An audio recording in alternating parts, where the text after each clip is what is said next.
한국콘텐츠진흥원의 사업성과 분석 및 평가를 주제로 발표 시작하도록 하겠습니다. 저는 20학번 황정하입니다. 목차는 다음과 같습니다. 우선 주제 선정 배경을 설명드리기 위해 연구 배경 및 연구 목적을 먼저 말씀드리겠습니다. 이후 한국콘텐츠진흥원의 배경이 되는 문화콘텐츠 산업에 대한 분석을 산업 환경과 외부 환경으로 나누어 분석해 보겠습니다.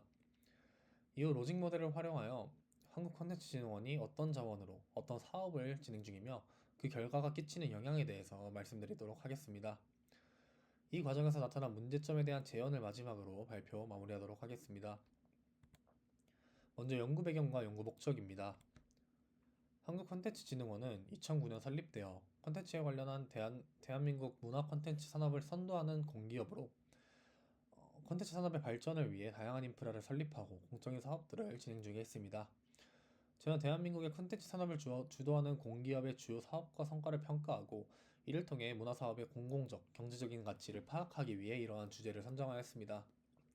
콘텐츠진흥원에서 수행하는 주요 사업의 경제적 효과를 분석하고 문제점을 발견하고 재현하여 문화 콘텐츠 산업에서의 공공 역할과 가치를 도출하는 것이 이 연구의 목적입니다.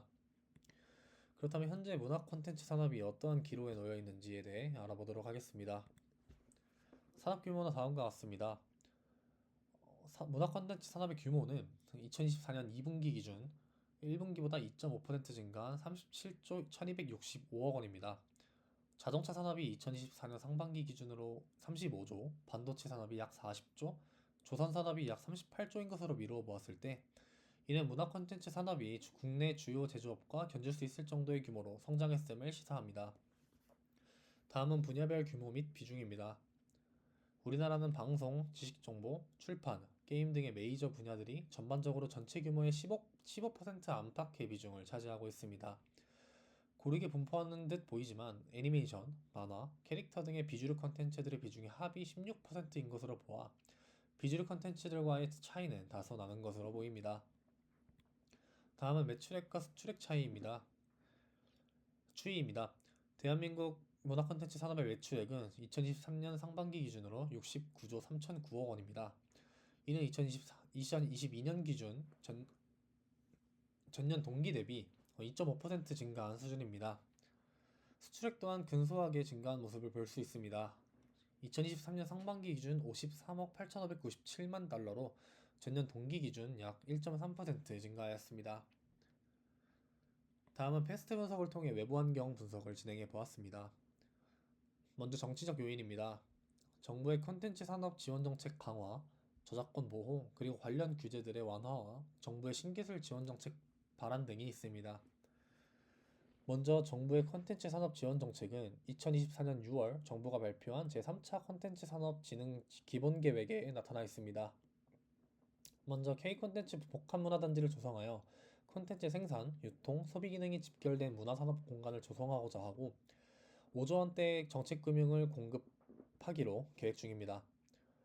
저작권 보호 및 이용 활성화에서는 타 산업 대비 문화 콘텐츠 산업이 저작권 관련 이슈와 분쟁이 많기 때문에 영향이 크다고 할 수 있습니다.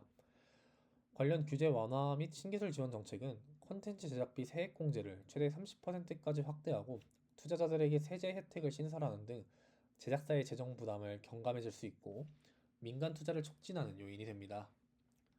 다음은 경제적 요인입니다. 앞서 언급드렸듯 문화 콘텐츠 산업은 지속적으로 성장하고 있습니다. 동시에 현재 원화가 약세를 보이는 시점에서 수출 관련 K 콘텐츠는 긍정적인 요소로 받아들일 수도 있습니다. 동시에 정부는 콘텐츠 산업 관련 지원 예산을 지속적으로 늘릴 것이라고 공포한 바 경제적 요인들은 대개 촉진 요인이라고 볼 수 있습니다. 사회적 요인입니다. K 콘텐츠는 현재 전 세계적으로 인기를 끌고 있습니다. K-팝부터 드라마, 예능까지 다양한 방면에서의 인기를 체감할 수 있는데요. 이러한 인기를 끌 수 있었던 이유도 사회적으로 OTT 서비스를 많이 이용하고 스트리밍 서비스에 친숙해졌기 때문입니다. 특히 OTT 서비스를 통한 콘텐츠의 수출이 원활히 이루어지고 있습니다. 그러나 젊은 세대는 숏폼을 주로 시청하고 중장년층 세대는 롱폼을 좋아하는 등 세대 간 선호하는 콘텐츠의 차이가 분명한데요. 산업 전반적으로 타겟층이 구분되어 있다는 특징을 띠기도 합니다. 마지막으로 기술적 요인입니다. 디지털 기술의 발전으로 다양한 변화들이 진행되고 있습니다. NFT를 통한 저작권 보호 방식이 확장되거나 글로벌 OTT의 유통 방식이 확장되어 불편함 없이 다양한 OTT를 즐길 수 있습니다. 또한 인공지능 기반의 AR과 VR 컨텐츠들이 출현하기도 합니다. 이러한 특징을 가지고 있는 문화 콘텐츠 산업에서 한국콘텐츠진흥원은 어떤 일을 하고 있고 어떤 결과를 낳았는지 로직 모델을 통해 분석해 보도록 하겠습니다. 로직 모델이란 프로그램의 기획과 평가에 사용되는 개념으로 사업 활동을 투입, 활동, 산출, 결과, 영향 등의 단계로 파악하고 각각의 요소들 간 논리적 인과관계를 파악하여 사업의 경제성, 능률성, 효과성을 극대화시키는 실용적인 모델입니다. 먼저 투입과 활동입니다. 투입에는 크게 재정적 자원, 인적 자원, 물적 자원이 있습니다. 재정적 자원으로는 국가로부터 제공받은 예산이 있습니다. 한국콘텐츠진흥원은 2023년 기준 정부로부터 약 6,124억 원의 예산을 받았고, 대략 콘텐츠 제작 지원의 40%, 글로벌 진출의 20%, 기술 개발의 15%, 창의 인재 양성의 10%, 운영 및 기타 사업의 15%의 예산을 사용한 바가 있습니다. 인적 자원으로는 콘텐츠진흥원 내 내부 인력들이 있습니다. 300명 이상의 내부 인력들이 콘텐츠, 기술, 정책 분야에서의 전문 인력으로 이들은 정책 수립, 지원 사업 운영, 글로벌 네트워크 구축 등의 역할을 맡습니다. 물적 자원으로는 인프라와 센터들이 있습니다. 한국 콘텐츠진흥원은 다양한 물적 자원을 보유 중입니다. 먼저 콘텐츠 코리아 랩, 스튜디오 큐브 등의 창작 지원 인프라가 있고 지역 거점 센터를 운영하기도 합니다. 이와 같은 투입 요소들을 활용하여 한국 콘텐츠진흥원은 크게 콘텐츠 제작 지원, 창의 인재 양성, 신기술 기반 콘텐츠 개발 등의 활동을 이어나가는 중입니다. 먼저 콘텐츠 제작 지원에서는 제작 초기 단계에서부터 후반 작업까지 기획이나 제작비 등을 지원해주고 있습니다. 예를 들어 방송 콘텐츠 제작 지원 사업을 통해 작품 기획안을 모집하고 선정하여 지원을 하거나 애니메이션 파일럿 제작 프로젝트를 통해 프로젝트의 가능성을 테스트하고 제작 방향을 확립하는 데 도움을 주고 있습니다. 다음으로 창의인재 양성에서는 컨텐츠 창의인재 동반 사업이라는 멘토링 프로그램을 설계하고 모집하여 창작자들을 대상으로 하는 집중 멘토링을 제공하고 있습니다. 2023년 기준으로 400명이 그 수혜를 받았습니다. 동시에 콘텐츠 아카데미 프로그램을 운영하여 신기술 및 전문 분야 교육을 제공하는 교육 프로그램도 개발했습니다. 마지막으로 신기술 기반 콘텐츠 개발입니다. 기술 개발 프로젝트 공모를 통해 프로젝트들을 선정하여 지원하고 중소기업들과 창작자들의 기술 협력을 도와 실험적인 콘텐츠를 제작하는 것을 지원하기도 합니다. 다음으로는 산출입니다. 한국콘텐츠진흥원의 콘텐츠 제작 지원을 통해 2013년 기준 약 200편 이상의 콘텐츠가 제작되었습니다. 동시에 글로벌 진출 지원 활동을 통해 일정 성과를 달성하기도 하였습니다. 먼저 콘텐츠 수출 상담회를 통해 2024년 기준 총 900만 달러, 하나로 약 120억 원의 수출 상담액을 달성했습니다. 다음은 신기술 콘텐츠 성과입니다. AR과 VR 그리고 AI 기반 콘텐츠 제작에 대한 지원이 이루어졌는데요. 관련 프로젝트 약 20건 이상을 제작하였고 AI를 활용한 콘텐츠 효율성이 약 30% 이상 개선되었다는 평가를 받고 있습니다. 동시에 메타버스 콘텐츠 개발을 지원하여 메타버스 환경에서 약 10건 이상의 콘텐츠가 상용화되기도 하였습니다. 마지막으로 창의인재 양성 성과입니다. 콘텐츠 창의인재 동반 사업에서 약 400명 이상의 멘티와 150명 이상의 멘토가 참여하여 멘토링을 진행했고 콘텐츠 아카데미를 통해 약 2,000명 이상이 전문 교육을 수료했습니다. 이러한 산출을 바탕으로 나타난 결과와 영향에 대해 말씀드리겠습니다. 먼저 결과에서는 대표적으로 콘텐츠 산업의 성장과 글로벌 시장 진출 그리고 수출 증가가 있습니다.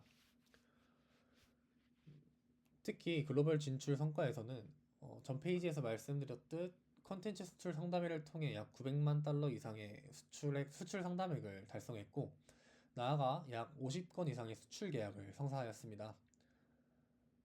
한국콘텐츠진흥원의 글로벌 시장 진출 사업에는 약 500여 개 이상의 국내 콘텐츠 기업이 참여하여 북미나 유럽, 동남아의 바이어들과의 비즈니스 매칭이 이루어진 바가 있습니다. 다음 영향입니다. 영향은 공공가치와 경제적 기여도라는 두 요소로 나누어 정리해 보았습니다. 먼저 공공가치 측면에서는 문화의 접근성과 다양성, 창의성과 혁신 촉진에 긍정적인 부분이 있음과 동시에 비주류 콘텐츠나 소외계층에 대한 지원 사업이 예산적으로도 인프라적으로도 부족했다라고 생각했습니다. 이를 통해 한국콘텐츠진흥원이라는 공기업의 특성을 반영하여 공공성을 강화할 필요가 있다고 생각했습니다. 다음은 경제적 기여도 측면입니다.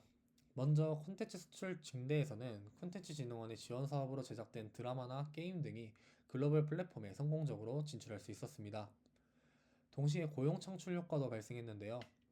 콘텐츠 산업은 제조업 대비 7배에 달하는 높은 취업 유발 개수를 보유한 사업이므로 시사하는 바가 크다고 생각합니다. 다만 특정 주류 분야의 예산이 집중되는 경향이 크기 때문에 장르 간 균형적인 지원이 필요합니다. 이와 같은 분석을 기준으로 제가 생각한 한국콘텐츠진흥원의 문제점과 그에 대한 재원을 말씀드리겠습니다. 첫 번째 문제점은 특정 장르의 예산과 자원이 편중되어 있으며 소외계층 지원 사업의 비중이 적고 수도권 이외의 지방 인프라가 부족하다는 것입니다. 이를 해결하기 위해 균형 있는 지원을 통해 콘텐츠 산업 생태계를 강화하는 것이 중요하다고 생각합니다.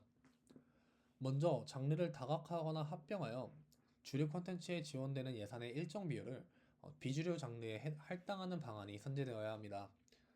그리고 수도권이 아닌 지역에 대한 지원을 강화할 필요가 있습니다.